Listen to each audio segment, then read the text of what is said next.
আসসালামু আলাইকুম viewers, Nusrat cooking স্টুডিওর আজকের আয়োজনে সবাইকে স্বাগত জানাচ্ছি নতুন আরেকটি রেসিপি দেখার জন্য।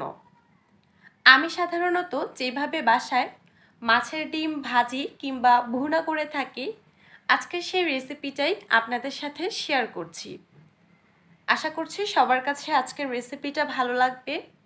ভিডিওটা ভালো লাগলে অবশ্যই আমাদের চ্যানেলটি সাবস্ক্রাইব করে এবং পাশে থাকা বেল বাটনটি অন করে দিয়ে সাথে থাকবেন।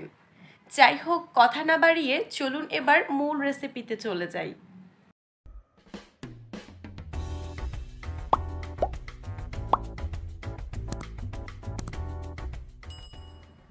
মাছের ডিমটা প্রথমে সেদ্ধ করে নেওয়ার জন্য চুলায় একটা ননস্টিক প্যান বসিয়ে তাতে আমি পানি দিয়ে দিয়েছি। পানি গরম হওয়ার পর এবার আমি এখানে মাছের ডিমগুলো দিয়ে দিচ্ছি। এখানে প্রায় 250 গ্রাম মাছের ডিম রয়েছে। ডিমটা আমি আগে ভালো করে ধুয়ে কিছুক্ষণ ডিপ ফ্রিজে রেখে দিয়েছিলাম, যার কারণে একটু জমে গেছে।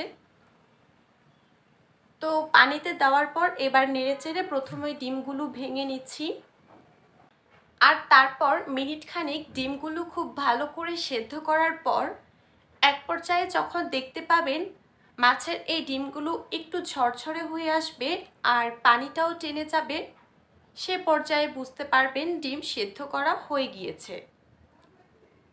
তো মাছের ডিমগুলো প্রায় সেদ্ধ করা হয়ে গিয়েছে, দেখতেই পাচ্ছেন অনেকটা ঝরঝরে হয়ে এসেছে। ঠিক এই রকম যখন হবে তখন ডিমগুলো চুলা থেকে নামিয়ে নিতে হবে। তো এবার আমি ডিমগুলো নামিয়ে নিয়ে এবার মাছের ডিম ভুনা করতে চলে যাব। ডিম ভুনার জন্য চুলায় একটা ননস্টিক প্যান বসিয়ে তাতে পর্যাপ্ত পরিমাণের সয়াবিন তেল দিয়ে দিচ্ছি। আর মাছের ডিম ভুনা করতে তেলটা পরিমাণে একটু বেশি লাগে। এবার এখানে প্রথমেই হাফ কাপ পেঁয়াজ কুচি দিয়ে দিব। নেড়েচেড়ে প্রথমে পেঁয়াজগুলো তেলে একটু ভেজে নিব।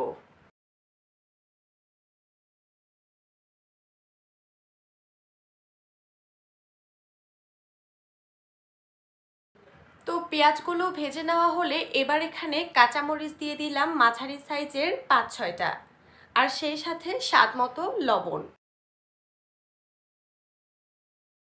এবার এগুলো একটু মিশিয়ে মাঝারি সাইজের একটা টমেটো কুচি দিয়ে দিচ্ছি। সবকিছু নেড়েচেড়ে এবার কিছুক্ষণ খুব ভালো করে মিশিয়ে একটু ভেজে নিব।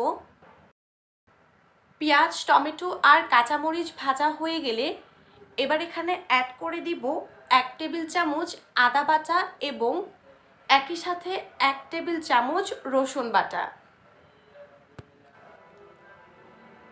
মশলাগুলো নেড়েচেড়ে মিশিয়ে এবার এখানে অ্যাড করে দিচ্ছি 1 চা চামচ হলুদ গুঁড়ো, দিয়ে দিচ্ছি 1 টেবিল চামচ মরিচ গুঁড়ো, আর সেই সাথে দিয়ে দিব 1 টেবিল চামচ গরম মশলা বাটা।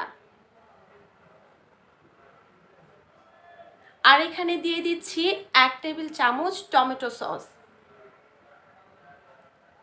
সবকিছু দিয়ে এবার নেড়েচেড়ে খুব ভালো করে একসাথে মিশিয়ে নিব, আর সেই সাথে মশলাগুলো কষিয়ে নিব।